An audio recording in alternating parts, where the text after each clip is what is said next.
stations. Aliw Channel 23 at DWIZ. Todo balita, Lunes hanggang Sabado dito sa DWIZ FM 89.3 News Radio Dagupan.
Isang napakagandang umaga ng ating pagbati.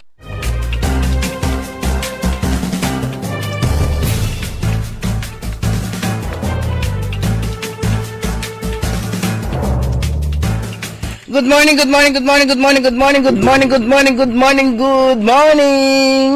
Magandang umaga po sa inyo lahat. Araw po ngayon ng Lunes, Agosto 11. August 11, 2025 at oras na po natin programang Todo Balita at Komentaryo. As usual, sa po na sa oras yatid namin sa inyo mga balita sa ating bansa at sa ibayong dagat, ganyan po pagtalakay po natin sa mga lokal na balita. Kami po niyang mga tagapagbalita ko po si Susan Valdez daw. Kasama natin si Caro D.Y.E. Paragire. Dumako na agad tayo sa ating mga headlines, sa ating balitang pambansa. 20 pesos per kilong bigas isinuka ng mga magsasaka. Todo balita. Kapag bumaligtad ang Supreme Court, reresbakan mga senador sa Sara impeachment. Todo balita.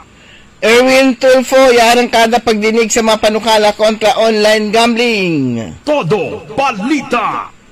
Remulla, hindi susuko sa inambisyong pwesto sa ombudsman.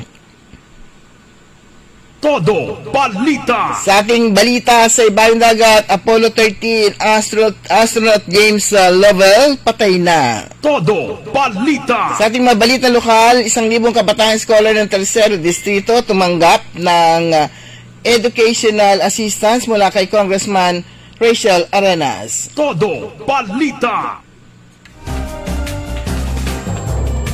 Bayangbang Wire Clearing Group patuloy ang operasyon. Todo balita. Kauna-unahang Talaghay Research Colloquium sinagawa sa Pangasinan. Todo balita.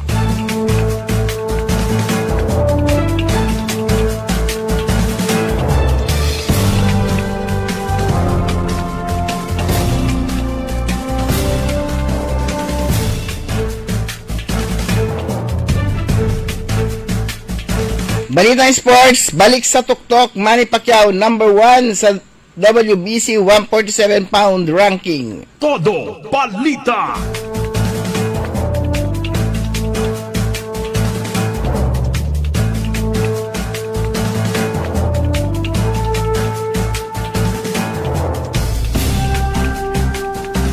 At ngayon sa detalye natin mga balita, kinontra ng ilang mga magsasakang plano ng Department of Agriculture na bentahan sila ng 20 per kilong bigas na nakatakdang simulan sa Agosto 13. Ayon sa kanila, insulto o pagtatakip lamang ito sa tunay na problema. Ayon kay magsasaka party list chair at dating Congressman R.J. Joseph Kabatbat, nagtatabi talaga ng parte ng kanilang ani ang mga magsasaka para sa sariling pagkain.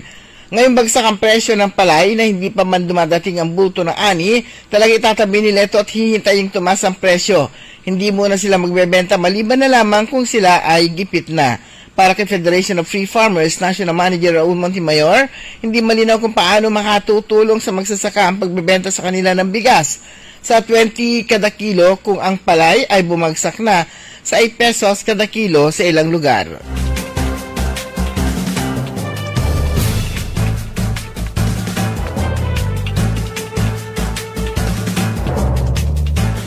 Nagkaayos na si Senador Erwin Tulfo at ang mga nakalitan niyang kapitbahay sa Green Hills East Village sa Mandaluyong City kaugnay ng controversial na condominium project ng Siang Properties. May hinala si Tulfo na nagsinungaling sa kanya ang ilang lokal na opisyal ng Mandaluyong kaugnay sa umano'y pag-aproba ng proyekto. Sa isang panayam, ibinunyag ni Tulfo na ilang homeowners ang lumapit sa kanya at isinumbong na hindi sila naabisuhan ukol sa controversial na proyektong kondo.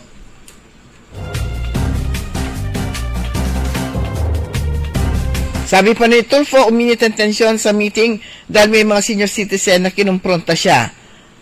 Mag-alanganin tayo sa mga matatanda, hindi tayo pumapato lalo na sa mga babae, sabi ng senador. Ayon kay Tulfo, sa kabila ng tensyon, nagtapos naman ang usapan nila sa maayos na paraan.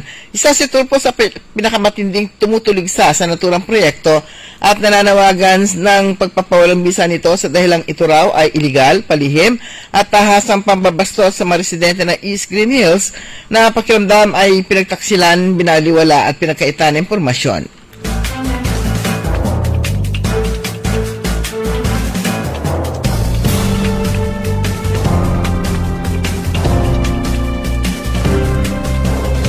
Samantala, uungkatin ni Senador Pam Pilaping Lacson ang sagot ng 11 na senador na bumoto para i-archive ang impeachment complaint laban kay Vice President Sara Duterte. Gagawin ito ni Lacson kapag binaligtad ng Supreme Court ang pagbasura sa impeachment complaint laban kay BP Duterte. Aniya, kapag hindi pumayag ang 11 na senador na hugutin sa archive ang impeachment complaint kay BP Sara, ibabalandra niya ang naunang paliwanag ng mga senador sa motion to archive. Kukuha ko ng quote sa kanilang eksplanasyon. Sasabihin ko sa kanila, di ba sabi nyo, sundin. Ngayong ni-reverse, ayaw nyo sumunod. Wika ni Lacson sa isang radio interview.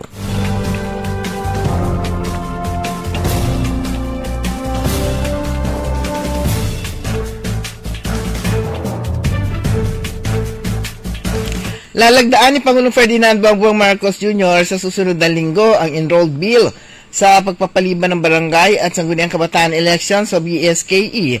Ito ang tiniyak ng Pangulo taliwas sa pahayag ng Commission on Elections na wala ng formal na seremonya para lagdaan ang panukalang batas. Bagkus ay hahayaan na lamang itong mapaso para maging batas. Ayon sa Pangulo, pipirmahan niyang enrolled bill dahil ang isinasaalang-alang dito ay nakatakdang susunod na Bangsamoro Autonomous Region in Muslim Mindanao o BARM elections. I'll sign it ang may simpayag ni Presidente. Mismo ang COMELEC anya nagsabi na hindi nila kakayaning pagsabayin ang BARMM o BARM at barangay elections at mas kailangan tutukan ng BARM elections sa Oktubre dahil ito ang kauna-unahang halalan sa rehiyon.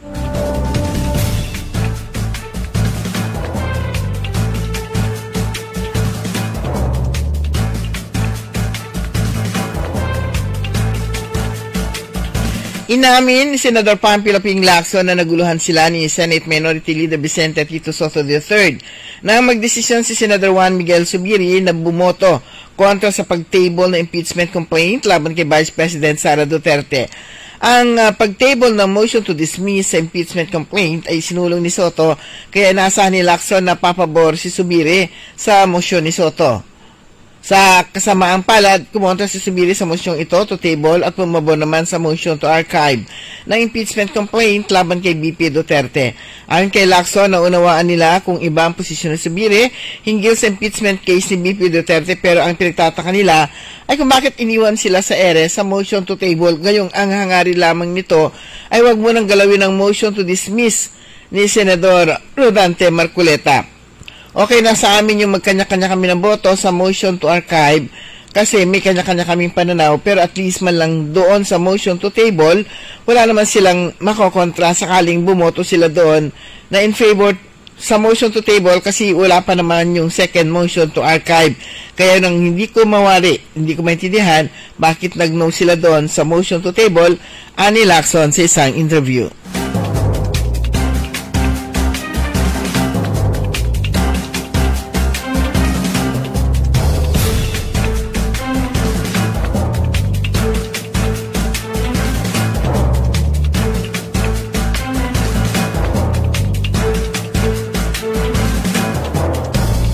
Isiniwalat ni Senador Pampilo Ping Lacson na may ilang district engineer ng Department of Public Works and Highways ang nang-aagaw ng proyekto ng contractor dahil sa kagustuhan na kumita rin sa proyekto ng gobyerno. Ayon kay Lacson, magbibigay siya ng mga privilege speech sa Senado tungkol sa natuklasan nitong korupsyon sa mga proyekto ng gobyerno kung saan pati na mga opisyal ng DPWH ay sangkot. Naghahanda ako ng privilege speech kasi marami-rami na rin ang case studies. Ang tawag ko dito mga case studies. Wika ng senador sa isang interview. Isa sa binanggit ng senador ang isyu ng pang-aagaw o pang-aarbor na mga district engineer sa kontratang napanalunan ng contractor. Hindi umano makapalag ang mga contractor na inagawan ng proyekto sa takot na hindi na sila bigyan ng proyekto ng DPWH. Ang mga district engineer, ani Lacson, ay may sarili umanong construction company kaya naman malaki ang kinikita ng opisyal sa pang-aagaw ng proyekto.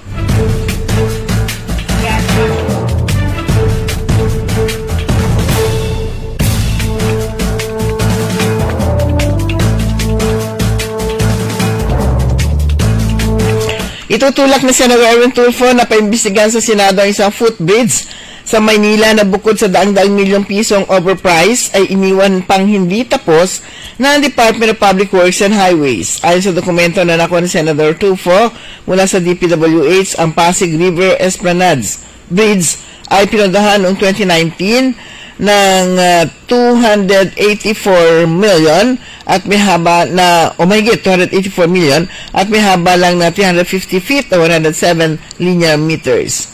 Ayon pa sa senador, base sa records ng ahensya, ang Binondo Intramuros Bridge at ang Estrella Pantaleon Bridge sa kapwa sa Maynila ay nagkakahalaga ng 1.3 million kada metro, pero itong footbridge nasa 2.6 million ang halaga kada metro. Ang new pipe na senador, dapat ipaliwanag ng DPWH kung bakit mas mahal pa ang footbridge nito kaysa sa dalawang tulay sa Binondo na daanan ng mga sasakyan.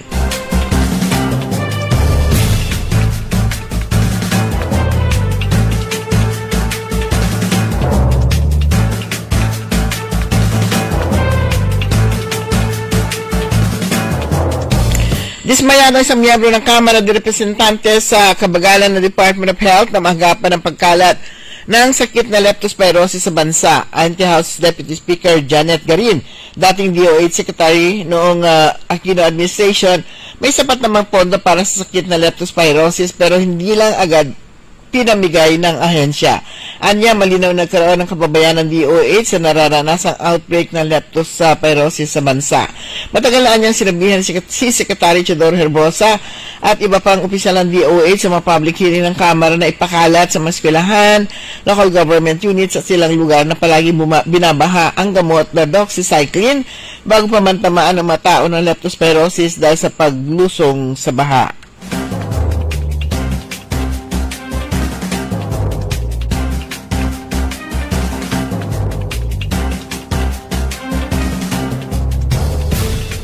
Dumako naman tayo sa ating balita sa ibayong dagat. Binawian na ng buhay ang dating commander ng Apollo 13 noong mission na si James Lovell. Namatay si Lovell noong Huwebes sa Lake Forest, Illinois sa edad na 97. James' character and steadfast courage helped our nation reach the moon and turn the potential tragedy into success, from which we learned an enormous amount, ayon sa pahayag ng National Aeronautics and Space Administration o NASA. We mourn his passing even as we celebrate his achievements. Dagdag pa nito. Si Lovell ang isa sa mga astronaut na may pinakamaraming paglalakbay sa unang dekada ng NASA, kabilang ang Gemini 7, Gemini 12, Apollo 8, at Apollo 13. Pinakilala siya sa Apollo 13 mission kasama sina Fred Haise at Jack Swigert, kung saan matagumpay silang nakabalik sa Earth sa kabila ng matinding technical na problem.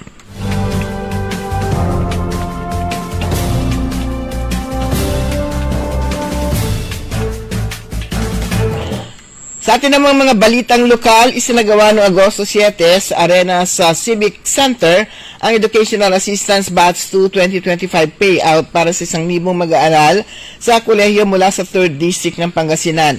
Sa pangunguna ni 3rd District Congresswoman Rachel Arenas, katuwang ang Department of Social Welfare and Development o DSWD, matagumpay na naipamahagi ang tulong pinansyal na layong makatulong sa gastusin ng mga estudyante sa kanilang pag-aaral. Ayon kay Congressman Arenas, nakilala sa kanyang malasakit sa edukasyon at kabataan, kapag siya ay nagbitaw ng pangako, hahanap siya ng paraan para bigyan ito ng katuparan. Ang programang ito ay bahagi ng patuloy na inisyatibo ni ng tanggapan ni Congresswoman Arenas upang matulungan ang mga kabataan sa kanilang pangarap na makapagtapos ng pag-aaral at makamit ang mas magandang kinabukasan.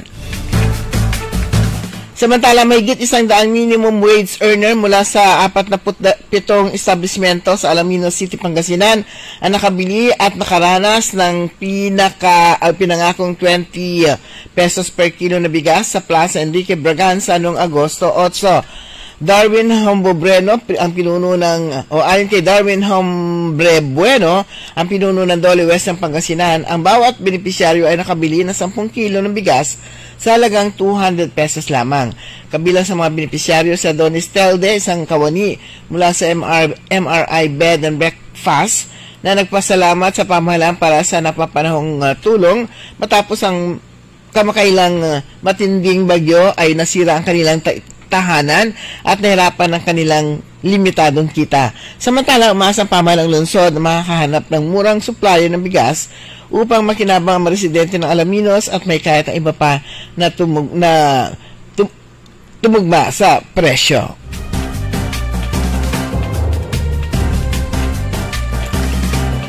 Patuloy ang Bayambang Wire Clearing Group sa pagbabaklas ng mga spaghetti wire o salasalabat na dangling wire sa mga pangunahing kalsada ng bayan. Noong Agosto 8 o araw ng Biyernes, ang grupo ay nagpatuloy na operasyon sa poblasyon area hanggang sa highway patungong Barangay Tulbang. Dito ay nagtulong-tulong ang BSPO, MDRMO, Engineering Globe at Converge. Sa inisyatiba ni Governor Ramon B. Gico III ay nagkaroon ng kauna-unahang talaghay DRRCCA Research Colloquium na may temang Transforming Data into Action, Building Resiliency through Adaptive Capacity in Various Communities. Ang Pangasinan PDRMO kasamang Pangasinan Polytechnic College nitong taong 2025. Isa itong makabulang hakbang sa disaster risk reduction and climate change action na napapanahon at mahalaga bilang bahagi ng aming layunin na isulong ang intellectual na talakayin sa pamamagitan ng research. Ang 8 universidad na nakilahok sa nasabing programa ay ang Pangasinan State University Lingayen, PSU Bimali, PSU Alaminos City, PSU Santa Maria, Colegio de San Juan Letran o de Letran, Urdaneta City University, Metro Dagupan Colleges at PINMA University of Pangasinan. Ang kauna-unahang DRRCCA Research Colloquium ay nagsilbing plataforma para sa mga kalahok upang may pakita ang kanilang mga idea at researches. Hindi lamang ito nagbibigay daan sa pagpapakita ng sariling gawa, kundi nagbukas din ito ng oportunidad upang mas mapalawak pa ang kaalaman sa larangan at makipag-ugnayan sa iba't ibang disiplina patungkol sa disaster risk reduction at climate change action. Dumako naman tayo sa bayan ng Kalasyaw. Narito ang iba't ibang aktibidad na inihanda ng lokal na pamahalaan ng Kalasyaw at Sangguniang Kabataan Federation para sa kanila. Binuo ang mga ito sa panguna ni Mayor Patrick Agustin Karamat at SK Federation President Narayana RSI o Narayana C. Das Messina para linangin ang makabuluhang interes ng kabataan tulad sa sports at self-development.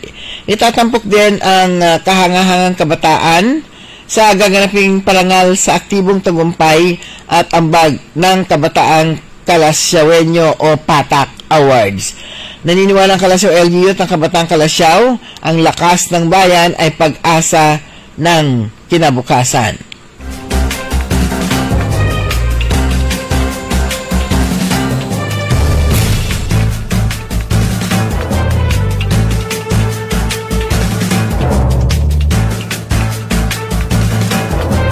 Dumako naman tayo sa ating balitang sports. Sapat na ang majority draw fight ni Manny Pacquiao laban kay World Boxing Council welterweight ruler Mario El Esteca Barrios noong July 19, July 20 sa Manila sa MGM Grand Garden Arena sa Las Vegas para makabalik sa tuktok ng World Rankings. Sa inilabas na 2025 August Rankings ng WBC para sa welterweight division ay inakupahan ng 46 anyos na newly installed International Boxing Hall of Famer na si Pacquiao ang numero 1 pwesto. The WBC has released its welterweight ratings for August with Manny Pacquiao, the Philippine Fighting Pride, now holding the top position ayon sa Facebook post ng Viva Promotions. Bagamat hindi naagaw ang WBC 147-pound belt ng 30 anyos na si Barrios, ay maraming boxing analyst ang naniniwala si Pacquiao ang dapat nagwagi sa naturang laban. Pinag-uusapan na ang rematch ni Pacquiao at Barrios. Tulad nito ay marami na rin pangalan na lumitaw sa posibleng sunod na makakasapakan ng pambansang kamao na nagpahayag na nais bumalik sa boxing ring sa Disyembre. Sumayin niyo kabuuan ng ating newscast sa ating Todo Balita at Komentaryo. Yung pagbalita ko po si Susan Valdez daw. Nantabay po natin sa technical side si Eli Garcia. Oras po natin ganap ng alas 5:27. DWIZ. Ang balitang ito ay inihatid sa inyo ng Bingo Plus. Download Bingo Plus app now on Google Play and Apple App Store for a chance to win up to 935 million pesos jackpot prize. Visit bingoplus.com to learn more. With Bingo Plus, bingo sa saya plus sa panalo. Gaming is for 21 years old and above only. Game responsibly. Keep it fun. Magandang araw po sa ating lahat, sa ating mga bisita. Inaanyayahan ko po kayo sa aming lungsod ng Alaminos para po mabisita at ma-experience ang ating mas pinagandang 100 Islands. Marami na pong pagbabago sa ating mga isla at sana makita namin kayo dito sa aming lungsod para po makapag-swimming, makapag-enjoy kasama ang inyong barkada at ang inyong pamilya. Tara na! Dito sa Alaminos City para sa ating 100 Islands. Ang patuloy na pagpapaganda sa 100 Islands National Park at lungsod ng Alaminos ay pinangungunahan ni Mayor Art Brian Celeste. High blood, salot, milyong-milyong katao na ang namamatay sanhi nito. Kaibigan, baka ikaw na ang susunod. Ni Mrs. Flor de Lisa Barbosa, ti Rosario, Santiago City.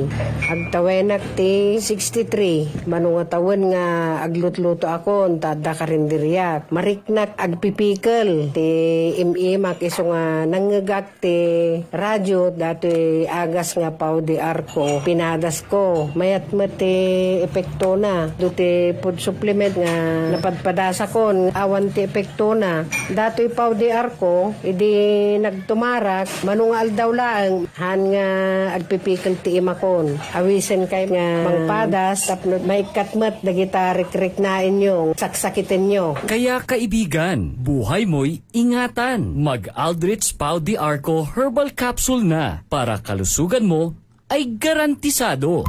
Hoy mga suki, hanap nyo ba ay mga murang bilihin, malinis at sariwang pagkain sa pang-araw-araw at handaan tuwing may okasyon? May suggestion kami sa iyo. Tayo na sa Macador Market na kung saan inyong mabibili ang mga mura, sariwa, malinis at ligtas na bilihin tulad ng karne ng baboy at baka, manok, isda, gulay at iba-ibang sangkap sa pagkain. Matatagpuan din sa Macador Market ang dry goods, groceries, eateries at fruit section. Kaya ano pang hinihintay nyo? Gawing bongga ang handa mo everyday with Macador Market. Macador Market is open from 4 a.m. to 8 p.m. Visit us at Macador Market, Galvan Street at Zamora Street sa downtown Dagupan City. Huwag papayag na wala kang alam sa balita. Maiiwan ka niyan. Huwag kang papayag na hindi mo alam ang latest. Ma-out of place ka niyan. Programang hatid ang tamang balita at tamang impormasyon. Hindi lang sa Maynila, kundi sa buong bayan. Ronda Pilipinas. Pinakabago at pinaka-updated na mga pangyayari. Ihahatid live. Ronda Pilipinas. kasama ang gigising sa inaantok mong dugo, si Dennis Antenor Jr. Ronda Pilipinas. Makinig sa buong Pilipinas sa DWIZ Manila hanggang saan mang sulong nationwide sa lahat ng DWIZ local stations sa buong bayan. Watch din ng live sa Aliw 23 at sa Facebook at YouTube ng DWIZ Ronda Pilipinas, Monday to Friday, 10 a.m. Dahil ang balita hindi tumitigil, dahil ang balita tuloy-tuloy na nangyayari, dapat alam mo ang latest kahit ang mga taong nasa likod ng balita. Kaya makibalita kay Senyor Balita. Araw-araw, Lunes hanggang Biyernes, kasama si Ray Pacheco. Live na mapapakinggan sa DWIZ. Panoorin ang live sa Aliw 23 at naka-live din sa DWIZ Facebook, YouTube at DWIZ News website. Kaya mga senyorito at mga senyorita, mga senyor, mga senyora, makibalita na kay Senyor Balita. Monday to Friday, alas 3 ng hapon. Bahagi pa rin ng DWIZ News Hapon Highlights. Nagbabalita ng tama, naglilingkod ng tama. DWIZ Liway Manantan at Isusan Yaraw sa Todo Balita. Oras po natin, ganap na alas 5:22 o 32. At welcome po sa kalumahagi natin programang Todo Balita at Komentaryo. Kami po yung matagapagbalita. Ako po si Susan Valdez Yadaw. Ako naman si Liway Manantan, Iparagire. Sa Lunes po ngayon, regular session ulit ng lalawigan ng Pangasinan at ng Dagupan City. Ayan. Dito ngayon sa... Lunes na sila. Oo, Lunes na. Binalik na nila sa Lunes. At alam ko, ewan ko, kasi nung dalawang beses sila parang isa na lang ulit. Baka naman naubusan na sila ng naubusan na sila ng agenda. Kasi mabilis Oo. Mabilis. Ginagawa lang issue yung yung magtatanong ka na parang bahagi naman ng yon. Proseso sa sanggunian. Oo, kasi kapag wala na usapin, sobrang boring na yon. Tsaka yung hindi mawawala yung iisiping rubber stamp. Kasi approve na lahat kahit sabihin o kaya hindi lang approve lahat, wala nang discussion. Oo, kasi pati yung magtatanong lang ng masimpleng tanong na kailangan lang naman talaga rin para malinawan din naman, lalong-lalo na yung mga nanonood kung ano nangyayari, anong ganap. Kasi minsan meron yung naipasa na, ano yung pinasa nila?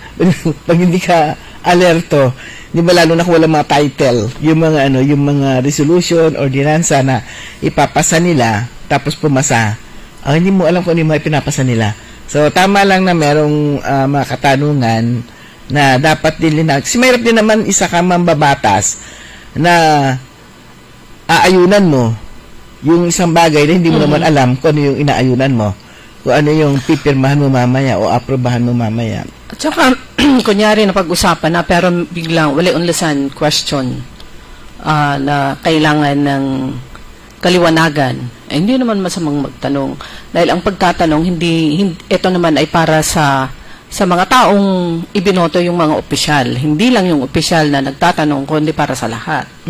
Kasi kung tapos na yung election, whatever na action ng lahat ay para na sa lahat. Hindi para lang dun sa kung sino yung mga bumoto sa kanila. At matindi yung nangyayari ngayon na iisang councilor na hindi naman siya, kumbaga sa hindi naman siya mema lang. Meron kasi yung mema, kokontra, hindi mo alam kung ano kinokontra niya. Ito naman yung sa kanya, mas nagtatanong lang, or magtatanong pa lang. Pero talagang matindi na yung matindi yung pinagdadaanan niyang pambubuli.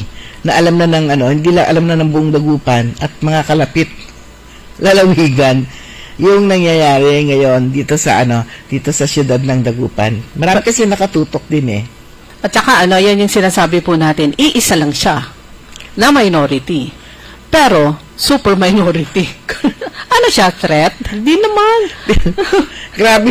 grabing pambubuli hindi lang sa loob ng konseho, pati ehekutibo. Ayan, at yung nakita ko hapon na post, nasa front page na siya.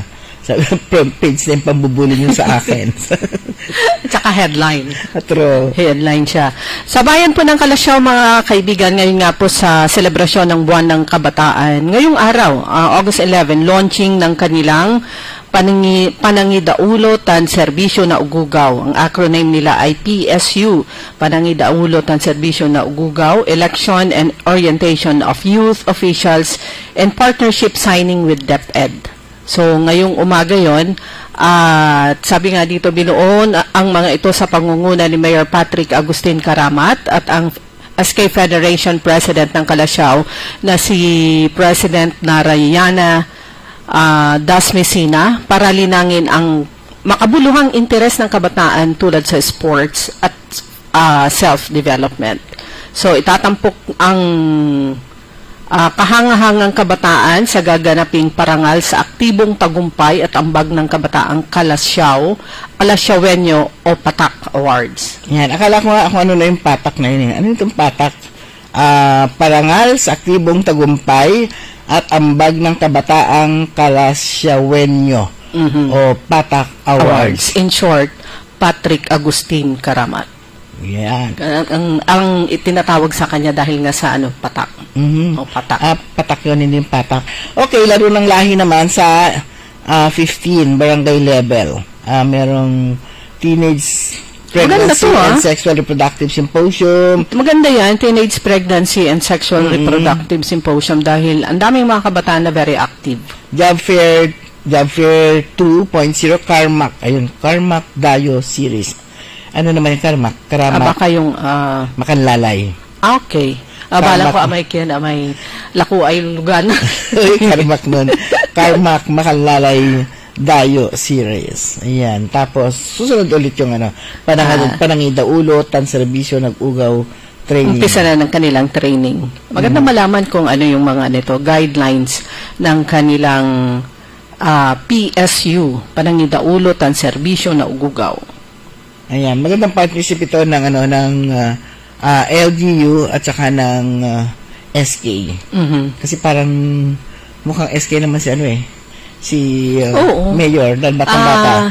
Kabataan age pa siya Pero pag makita mo yung yung mga lumabas nga na during time of pandemic, siya yung ang ganda ng yung tipong na nakukuhanan siya ng walang kamali-malay ng ng camera. Yun yung yun yung mga nagtatrabaho kahit na walang camera, walang video, talagang makikita mo kung gaano kasi seryoso. Pero nakaka-capture siya ng camera ng iba. Yun, nakikita napakagandang halimbawa sana yan ng mga ng mga opisyal na hindi na kailangan pa ng camera. Yung iba kasi hindi sila makasimula magtrabaho kapag wala pa, hindi pa nakatutok yung video, hindi pa nakatutok yung camera, palaging merong lights, camera, action. Doon lang gagalaw kapag nandiyan na yung Hindi sila makatrabaho ng nang walang nakatutok na camera. Yan, kilala yan sa Pangasinan kung sino mga opisyal na yan.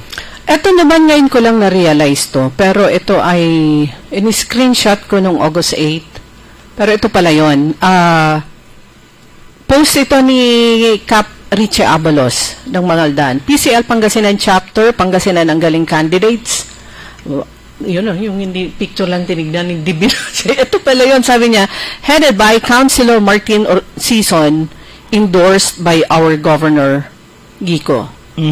So, although bago pa yung election, na to naka-mold din na to na siya ang susunod na presidente ng Philippine Councilors League Pangasinan Chapter. Ang kailangan lang gawin ni former mayor ng Urbistondo, Martin Raul Sison, ay manalo as councilor. At nanalo naman. At nanalo siya, so inaantay na lang yung schedule ng eleksyon ng PCL Pangasinan Chapter. So, sa ngayon, ang nakaupo bilang PCL representative ay ang councilor ng Sampabian, si Councilor, ano pangalan? Kim Bandarlipe. Ayan. Kaya sabi nga niya, di ba, wala kang kamali-mali, board member ka na. Parang ganun. Yun yung mga, yun yung mga tinatawag na... naiguhit sa kanyang palad na hindi niya nakita. Nakaukit niya. Parang si Councilor Carol Sison. 2 beses na siya naging board member. Pero parang posisyon, PCL din ba yung una? PCL din siya. PCL yung una, PCL din. 2 beses na siyang naupo Ayan. So, nung una yata, before, PCL din niya, pareho ba? O kasi councilor naman siya PCL. Ayan, 2 beses siya naging board member. Nung una, parang lang. Mahaba-haba yung kanyang parang termino. 3 months lang nung una. Tapos yung etong sunod, ayun, mahaba. So, yun na lang. Hindi ko kilala yung mga ang familiar lang na isa dito sa kasama sa grupo ay si dating councilor ng Alaminos. Councilor Dison. Ayon. Si Ayon. Sasama sa yan sa eleksyon? Oo, kasama dito sa sa picture. So, ito na siguro yon. Ayan. Baka baka siya yung vice. Ganon. Kasi kung minsan ginagawa nila, parang para equal sharing, kukuha sila sa gitna, sa central, sa eastern, sa western, para well represented yung ating mga yung mga leaders. Tapos si Councilor Tet, ka-line up to ni Mamaan, and the rest malalaman natin kung sino-sino sila. So tapos na ang SK. Hindi pa magkakaroon ng election yan pag natapos yung election next year. Ganun din sa ABC o Liga ng mga Barangay. So, ang magkakaroon lang ng bago ay ang Philippine Councilors League, Pangasinan Chapter. Ayan, balikan natin yung yung panangidaulo, na serbisyo, nag-ugaw, leadership and service of the youth. Ang mga participants dito, mga estudyante mula grades 11 and 12 sa public and private schools, sa Calasiao at saka selected in coordination with DepEd. So, August 4 to 30, 2025 yon. So, ang week 1, 4 to 8, planning, invitations and coordinations with DepEd, SK Federation, and offices at issuance of mayor's executive order, logistical preparation. Sa week 2 naman, start ngayong araw hanggang 15, convergence, orientation, and election of youth officials. Week 3, 18 to 22, 4 working days, leadership and governance training sa day 1, immersion of shadowing sa day 2, at holiday sa 21, Ninoy Aquino Day, walang activity. Ayan, August 25 to 29, reflection and culmination, tapos post-evaluation and reporting, post-implementation, meeting and evaluation, preparation and submission, o post-activity report. Talagang magtatrabaho itong mga piling mga participants sa activity na to. Ayan, at sa 21 holiday, may nakita akong post na may kasamang joke. Long weekend yon. Holiday 21 is a Thursday. Tapos yung sunod yung Monday, parang may mga ganap doon. Ang wala lang ay yung Friday 22. Nakalagay doon sa post. 22 wala ding pasok dahil tinatamad ka. Ninidiretso na. Biyernes na. Biyernes. Kasi yung 21 na walang pasok ay Huwebes. O di sandwich lalamat. Pero ngayon hindi mo na pwede walang pasok-pasok sa mga estudyante kasi marami kayong Ang haba ng nyo, bakasyon. Maraming ini-make up. Kaya hindi yan pwedeng yung absence. Kasi nga, di ba, ginagawa nga ng paraan ng DepEd kung paano nila mahabol yung halos 2 linggong walang pasok nitong bagyong Krising, si Dante at saka si Emong. Ayan, na puro baha dito po sa lalawigan ng Pangasinan. Kaya pinaplano na gawing Sabado or extended yung mga oras. Kaya yung mga sandwich na yan, hindi na pansal na lang kainin nyo. Okay, mga kaibigan, bilis po ng oras natin. Ganap na pong alas 5:45. Babalik po tayo katapos po lamang na ilang paalala. DWIZ. Ladies and gentlemen, the new face of your favorite resto bar in Dagupan City. The original party place in town. The Music Warehouse Club, Dagupan City. No need to go to Manila's top bars like Silo and BSK Club. Dagupan has it all. Fully air-conditioned with free entrance, free parking, and restrooms for all. Doors open at 7 p.m. Do well, live well, and dress really well. Find us at Paris Street, Barangay Pogo Chico. Contact us at 075-522-2617. Reserve your tables now. High blood, salot, milyong-milyong katao na ang namamatay sanhi nito. Kaibigan, baka ikaw na ang susunod. Ako ay si Maria Lunag ng Cordon Isabela, 16 years old. Yung asawa ko may diabetes, cholesterol, may high blood. Narinig ko sa radyo, mabisa daw yung Pau capsule. Bumili ako, pinainom ko sa asawa ko. Gumaling siya at lumakas. Kayo mga kabarangay ko, gumamit na kayo ng Pau capsule. Kalusugan mo garantisado. Kaya kaibigan, buhay mo'y ingatan. Mag-Aldrich Pau de Arco Herbal Capsule na para kalusugan mo ay garantisado. Kaya sabay natin paghandaan ang kinabukasan. Sa Fortune Life, maaasahan mo tapat ako sa aking pangako. Para sa compulsory insurance coverage for agency-hired migrant workers, Fortune Life Insurance. Securing your tomorrow today. Hoy mga suki, hanap nyo ba ay mga murang bilihin, malinis at sariwang pagkain sa pang-araw-araw at handaan tuwing may okasyon? May suggestion kami sa iyo. Tayo na sa Macador Market na kung saan inyong mabibili ang mga mura, sariwa, malinis at ligtas na bilihin tulad ng karne ng baboy at baka, manok, isda, gulay at iba-ibang sangkap sa pagkain. Matatagpuan din sa Macador Market ang dry goods, groceries, eateries at fruit section. Kaya ano pang hinihintay nyo? Gawing bongga ang handa mo everyday with Macador Market. Macador Market is open from 4 a.m. to 8 p.m. Visit us at Macador Market, Galvan Street at Zamora Street sa downtown Dagupan City. Makisali sa mainit na talakayan sa Karambola. Live na napapanood ang Karambola via DWIZ 882 Facebook page.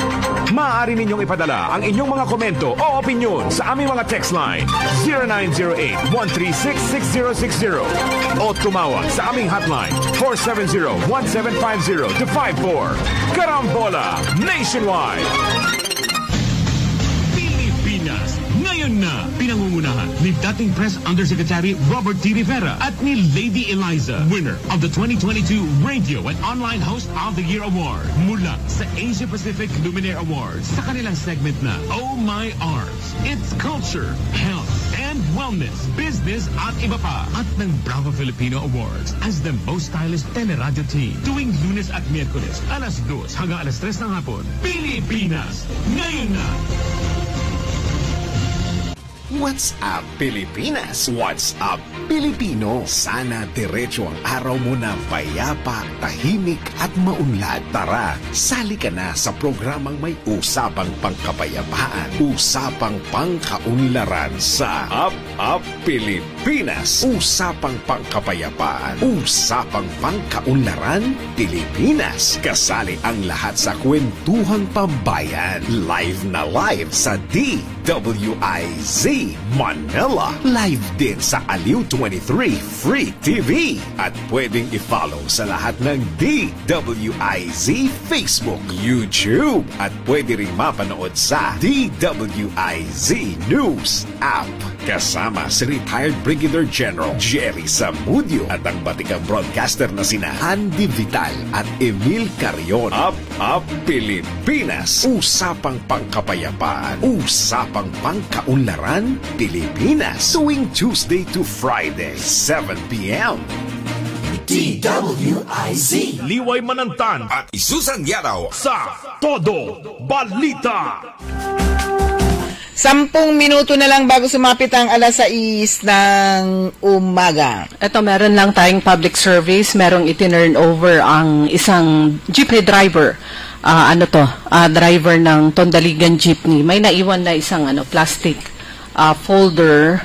At panawagan po natin sa nagmamay-ari po nito, baka kailangan po nila to para makalabas sa sa ospital, sa Region 1 Medical Center. Among others, may Certificate of Indigency, Barangay Pasima, Malasiki, nakapangalan kay Manilyn Alceso. Tapos mahirap i-reproduce ito, Comelec ID, nakapangalan kay Emalinda Alceso at saka kay Manilyn Alceso. Ayan, Manilyn Alceso o Emalinda Alceso, itong inyong plastic folder na naiwan sa Tondaligan Jeepney, puntahan nyo, kunin nyo po dito sa DWIZ station. Lahat to pang mga supporting documents para makalabas sa ospital. Ayan. Pwede naman silang lumabas na wala nito, kaya lang para pang no balance billing siguro to. Nasa 4th floor ng Bedbox Hotel sa Rizal Street, Dagupan ang DWIC. Ulitin ko, ang pangalan ng mga Comelec ID na kasama dito ay Emalinda Alceso at saka Manilyn Alceso. Sa mga nakakakilala sa kanila dyan sa Barangay Pasima, Malasiki, pakibanggit na lang po. Ayan, original pa naman yan. Hirap-hirap yan. Yung Comelec, baka hindi na yan ma-reprint kasi nga hindi na sila nag-reprint ngayon. Ako nga, umabot na ako ng edad na ayaw kong banggitin. Hanggang hindi pa ako nakakahawak. Ay, happy birthday! Hindi pa ako nakakahawak ng Comelec ID. Yan, pinakamahirap. Wala na, in-erase na yun. Kaya nga, sabi ko nga ang tagal-tagal ko na bumoboto, hindi pa ako nakakahawak ng Comelec ID, kaya yan. Presyo siyang ID na yan. Kami muntik na dahil dumating 2 iparagire dyan sa Comelec Dagupan. Sabi daw ng staff, "Sir, balik natin sa Manila, wala po tayo." "Ay, meron yan," sabi si Attorney Sarmiento. Lunes, regular session ng Sangguniang Palalawigan. Presiding officer ang ating Vice Governor Mark de Guzman Lambino. 10 o'clock ang start. Last week ang nagkaroon nga ng question hour tungkol nga dito sa para magbigay ng status sa HIV at saka sa dengue. So HIV na pinag-usapan nga nila is nakaka-alarma nga kasi ang daming merong HIV na ngayon, pero syempre dahil nga sa data privacy hindi naman pwedeng i-reveal kung sino-sino yung mga yon. Pero merong dito yung information about HIV noon at ngayon. Sabi niya, noon ang tanging paraan upang makaiwas sa HIV ay ang condom lang noon. Pero ngayon may available na combination prevention methods. So yon, mga available na combination para sa prevention methods, condoms at saka lubricants. So yung condom, mabisang protection laban sa sexually transmitted infections. So ang lubricants naman, ito yung likido na pumipigil sa pagkasira ng condom. Yun. So at saka meron na yung pre-exposure prophylaxis, gamot na 99% epektibo para maiwasan ang pagkakaroon ng HIV. So noon wala yan wala itong prophylaxis o prophylaxis, hindi siya prophylaxis. So yun, 99% daw effective ito para maiwasan ang pagkakaroon ng HIV. Pero hindi binanggit mo paano pag-inom. Iinom ka muna bago mag-take? Bago ka makipagtalik? O 3 days after ka makipagtalik nung kainom? Parang paglusubo sa baha. Within 3 days kailangan makainom. So ito, tapos mo makipagtalik, within 3 days kailangan ka makainom ng prophylaxis. Pero hindi pa alamin natin siguro sa susunod kay doctor kung paano paggamit nun. For information lang naman. Para protection. Pero ang pinaka-effective niyan ay abstinence. Para sa mga may partner ay stick to one. Yan, loyalty. Loyalty. Dahil ang nakakabahala, sabi nga po sa mga reports, ay kabataan. Sa ngayon, kabataan. And male-to-male partners transmission. May taon na ang mataas yung bilang ay mga OFWs. Pero ngayon, nag-shift na sa mga kabataan. At yung nga, pinakamarami nga daw yung male-to-male. Lalaki sa lalaki na mga partners. Pero yun, more info niyan sa mga susunod na araw.